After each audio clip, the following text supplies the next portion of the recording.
The Joe Rogan Experience. There's this weird language thing happening there with all these like he called it desensitizing or sterilizing language, and that's what's happening. So it takes all that meaning away, right? Yeah. So nobody knows what it means except for the guy preaching it. So the guy doing the diversity training, I watched a diversity training somebody sent me from their job the other day, and this woman's like just droning on. It felt like you're just getting, imagine you're at the job, you're like, you have to do this for work. You don't want to do it, and you're just watching this webinar. And this lady's just ramrodding like 12-syllable words at you. She's like, okay, so we have to talk about microaggressions. And there are different kinds of microaggressions. There are microassaults. And it's just like, what the hell is this? Microassaults. Micro-insults and then micro... What's a microassault? A microassault is when you do it on purpose. But what is a microassault? So a microassault would be, making a small but, racially salient comment in the presence of a person of that race. Oh, so it's not even not necessarily racist. Assault. No, it's not an assault. No, these people, violence is all words and discursive. So a aggression. micro assault can just be an insult. And they're all insults. Micro everything has to just be like words or standing in the wrong place. Oh boy, Jamie just pulled it up here. A microassault is an explicit racial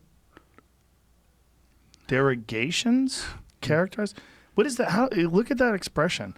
A microassault is an explicit racial derogations. So you've put somebody down on purpose. I know, but that's a weird way of describing an explicit racial derogations, plural. Oh, yeah. Who which wrote is that? Singular.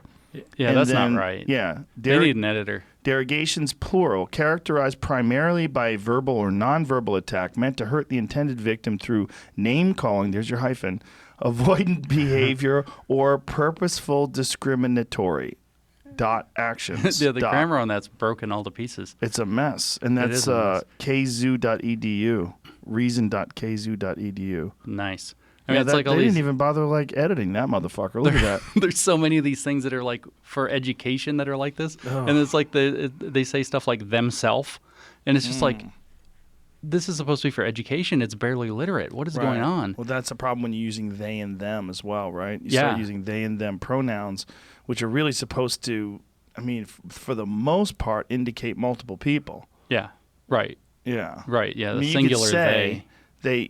So this guy, what you could say, they thought they would get away with it. You could say it. You could say. Right. But it's hard to use it that way all the time. Right. It's hard to use it intentionally, yes. Actually. It comes up naturally sometimes, and then that's fine, but it's hard to use intentionally. Yeah. If a person wanted to go to the store, they could go. Right. And so there's something kind of totalitarian about making people do things like that are difficult, like jumping through these little hoops and then holding them to massive account. Yes. And it's even the Black Lives Matter thing. Black Lives Matter as a sentence is obvious. Forcing somebody to say an obvious thing. That's a great name because you can't argue with it. You also can't argue with it. Yeah, because what are you going to say? Matter. And of course, it's so complicated because it's like if somebody asked me, they said, okay, do you support Black Lives Matter? James, do you support Black Lives Matter? And of course, they're going to try to catch me on this. And it's like, which one? There's at least 5. I support one of them, and I think the other 4 are nuts. Right? So there's Black Lives Matter. All lowercase letters is a sentence. You can't disagree with it because it's obvious that Black lives actually matter. And you shouldn't be forced to say obvious things. But what is that? That's a call, right? Mm-hmm. They're saying, hey, look, white people, people of other races, we have a different experience of this society, and it's bad. Yeah. And we need you to hear us. And we want you to care. And we want there to be action taken that we can work on together to figure out. And who couldn't support that movement? I think everybody in the world supports that movement. Right. But then you have the official one, and their website's full of literally neo-Marxist stuff, and they're weird, queer feminist something or another. Seriously, it's all on their about page on the Black Lives Matter website. And it's that's a lot of baggage, man. I don't know if I'm for that. And then you have the training video comes out with one saying, yeah, we're trained Marxists. And they're trained activists. You don't actually have to go along with all of that to agree with the sentence. Right. Then you have this thing with white people there's like a Black Lives Matter movement that's white people that are like washing black people's feet and like calling them and apologizing and like freaking them out. And I mean, this is actually horrible too. Oh, like, it's amazing. Could you imagine what it's like being like somebody calls you, like all your white friends start calling you and they're like, by the way, I've always kind of been racist. Like you had a relationship with that person and now it's so awkward. My favorite one was the white actors that all got together in that black and white film. No kidding. Isn't that amazing? That was so, oh my That's gosh. so stupid. Oh. And there was ones in there that I really enjoyed. I really enjoyed their work. The problem is these motherfuckers haven't worked in months and they want attention. That's right. They wanted attention and they weren't getting it. So they're like, I know how to really juice this up in my favorite. Me. It's so dumb. It's so dumb. Aaron Paul, he broke my heart. Oh. I saw him in there. Yeah. The actor, the Breaking Bad guy. Yeah. He's amazing. I love that dude. And then I was like, bro, I wish I would have talked to you before that. I know. I can tell you how this goes. I can tell you what happens next. This ain't good, man. This ain't Because good. guys like me are going to watch it. That's And right. let me tell you, we're going to make fun of it a lot. A lot. That's right. Get the fuck out of here. It was with so this. funny. So then there's two more. We'll just drop them. Okay. Whatever these. So like. But I wanted to get back to this if you don't mind. No. When that piece came out and you got the award, Oh, right. and then they found out. Yeah. Like, what was you said that she was pissed off? I mean, it was just I got this email from her that was like short, but it was like, I'm really hurt that you were deceptive to me. You know, it's kind of like that. I felt bad actually. Oh. Like Shit. I didn't do it to like be mean to people. Right. You did it to prove a point. Like I actually, the saying, you play the ball, don't play the man, right? Yes. So I guess I said it backwards. If it's a saying, it's don't play the man, play the ball. This was about ideas for me. Like that project was about the ideas. It was about the scholarship. It wasn't about the people. And I felt like it was really unfortunate that there were people implicated in it. I actually did feel bad for them in almost every case. There were a couple of them that actually pissed me off with some of the stuff they wrote to me. So I didn't feel bad about them so much. But that's a human failing. I'm not a perfect person. When they pissed you off, because what did they write? Oh, this one woman, we wrote a paper about masculinity and at Hooters. And we said that the only reason guys go there is, besides the obvious wanting to ogle chicks, but the main reason was so that they could order, like double meaning on the word order, right? Order their food. They could order pretty young women around that have to do what they say. Mm-hmm. And, they can patriarchally order, taking their order is a pun. And this one woman wrote like this long review of it, and she was like, this paper, it was submitted to a journal called Men and Masculinities. It was a paper that was supposed to study the masculinity.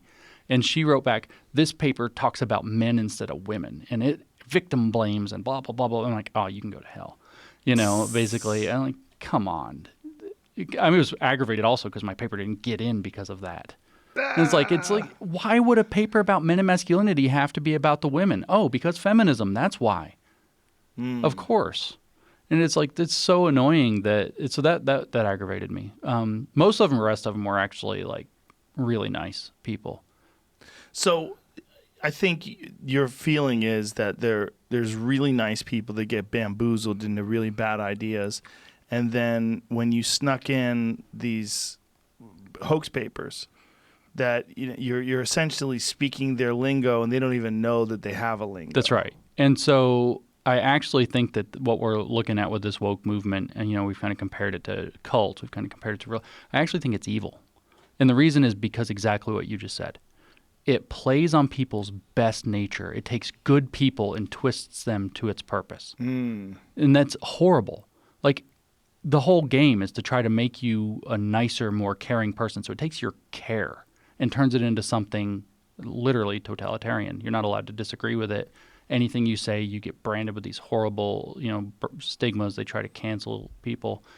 And it's like, it's literally trying to use people's best, fairest, most just and caring instincts to make them program into this way of thinking. There's also this thing that's going on, particularly with people in their cars when they have marches, that they just decide to start smashing people's cars and doing things to people's cars, whether it's because the people don't agree with what they're saying or they choose someone or they don't like the look of that person, but they feel justified in violently attacking them and their car because they are there to do a good thing. That's right. Yeah. Whenever somebody's going to punish people and think it's the moral thing to do, that's where you've got some danger going on. Yeah. And the reason they do that, by the way, is because they think everything happening is violence. Like, why does Antifa, by the way, that's the fourth Black Lives Matter movement, is these Antifa agitators starting the riots. Why do they feel justified in throwing a brick through a Starbucks? Why do they feel justified in starting yelling about targets? Why does this keep happening? And the reason, this is going to sound absolutely insane, but it's actually true, is that they believe that something like Starbucks is a big corporation, and when it comes into a neighborhood, it starts taking resources, capitalist resources, money, from that neighborhood and then dumping it into a corporation. And they see that as a form of violence against the neighborhood. So they're justified in using violence to disrupt that by throwing a brick through the window, even though it's probably some franchise owner who's just trying to make a buck, trying to have a job that runs it. That's crazy. Yeah, I mean, it is. That's actually what the theoretical justification is with regard to that aspect of the theory. But do these people who are actually doing this know that's why they're doing it? Or, I mean, is this written anywhere? Oh, yeah. The Antifa books are crazy. They talk about the collection of capital, the any kind of racist or sexist or whatever language as they want to determine it being a form of violence. They call these things like epistemic violence in some of the literature. They call it discursive violence in some of the literature. Sometimes they just call it violence. In queer theory, calling somebody saying you're a man or a woman is called a violence of categorization. So there's all these different types of violence, and they're sort of marinating in this idea that these things that are happening, the way people talk, micro-assault, is a violence. And, I mean, I even saw a thing somebody sent me today from some university, Indiana maybe, where the person's saying that, we're tearing down these physical monuments, but maybe we need to think about discursive, so verbal monuments.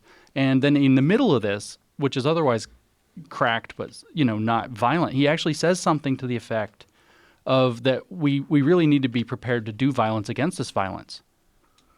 And so they're marinating in these kinds of thoughts. So you get these, like with Antifa, what are these dudes? These dudes are like hopped up, mostly young men, trying to put out, I mean, there's some women in there too, of course, but there's a lot of young men who are like doing their young male rage, and they're pissed off at society, and they've read all these books saying how America sucks and how it hurts, all these, poor people, it hurts, minorities and so on. A lot of people are feeling the sting, frankly, because whatever the Republican policies since Reagan have really kind of like put some squeeze on people. Well, it's really amplified now because of COVID, because of the lockdowns. Oh, yeah, exactly. People are out of their minds. They're living on Twitter.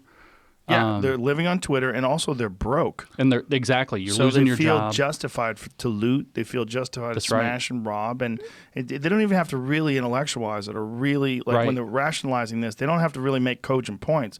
They just have to have like some iconic enemy in their head. Right. We really should have saw Target getting set on fire when Target got deemed essential, and the people started making a big deal about Target's essential. Why is Target essential? Because you need to buy toilet paper, you fuck.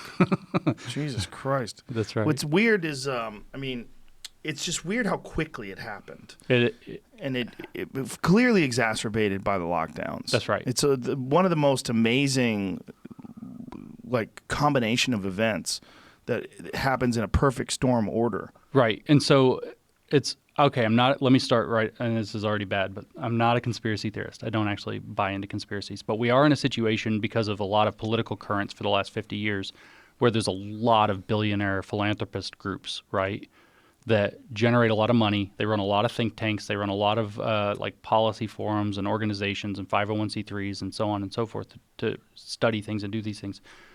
The rapidity with which the materials, like the Instagram ready tracks that you could read and the little videos, the speed and the educational curricula and the guides for here's a bunch of resources for how to remake your business. This stuff came out fast. So what I think is actually going on is, political operative types wait for, the saying is never let a good crisis go to waste, right? So they wait for a precipitating event, and then they've been making easy digest materials for a long time and paying people hey, come work for our forum. What we really need to do is look at how we can get books for anti-racist toddler books, anti-racist kids. And so they get people writing these books, and they think they're doing, it's not like some, boardroom nasty stuff. And then these materials are just ready to go out fast. And so we had, as you said, a perfect storm. COVID's pissing everybody off. The media has everybody pissed off. Trump has everybody pissed off. It's impossible to watch any of this and not be just pissed off. I have to be careful because I actually start to get frustrated and emotional about it. The amount of being lied to that's just so obvious, through a lot of the news right now at these protests, especially in riots, is just galling. Well, the article that I showed you that shows that the COVID kick-up, the uptick in cases had nothing to do with Black Lives Matter, but probably had to do with people staying inside. Yeah, it's like it's just gaslighting, man. But that's the craziest gaslighting ever. Like, so why are you making everybody stay inside then? Because that means that the disease is going to get even worse. Right. Like if we're being forced to lock in and shut down and and stay home, that's going to make the disease worse, according to your article. They're like, which way does it go? And then nobody knows. And then you live in this, like, I don't know what's true about COVID at all now. It's like you were allowed to go out in like groups less than 10, but not if you were protesting. Then they could be up to 1,000 or something. I mean, it's it could be multiple thousands. It's like, what in the world is going on? Once you're protesting, and as long as it's a good cause, everybody could die. Yeah, exactly. It's fine. It's because racism is the real virus, is what they actually said. Well, that's a real virus too, but that COVID shit's real. Trust me. It's a I thing. know multiple people that have it right now.